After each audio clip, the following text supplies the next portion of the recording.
નમસ્કાર, આપ જોઈ રહ્યા છો જેકેએસ ન્યૂઝ ગુજરાતી। વાત કરીએ તો ધારી મામલતદાર કચેરી ખાતે અપાયું આવેદનપત્ર। ધારી મામલતદાર કચેરી ખાતે જનસંખ્યા નિરંતર કાયદો પ્રસાર કરવામાં આવે એ હેતુથી આવેદનપત્ર આપવામાં આવ્યું હતું, જેમાં કાયદામાં લોકોને વધુ ફાયદો મળે એ હેતુથી મામલતદાર કચેરી ખાતે કાર્યકર્તાઓ દ્વારા આવેદનપત્ર આપવામાં આવ્યું હતું। જેકેએસ ન્યૂઝ સાથે સંજય વાળા, ધારી।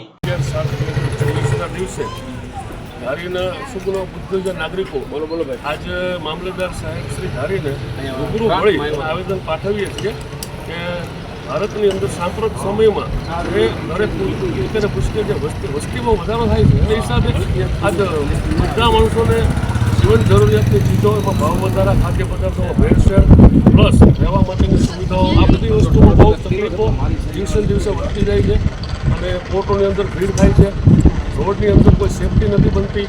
એના હિસાબથી કેવું છે કે આ જો સરકારશ્રી પોતે વિચાર કરે અને જનસંખ્યા નિયંત્રણ કાયદો પસાર કરે તો એના હિસાબથી આજે વસ્તી જે વધારો જે દરે વધે છે એમાં થોડુંક કંટ્રોલ આવે અને જે ખરેખર માણસો લાયક છે એને બધા લાભો મળે।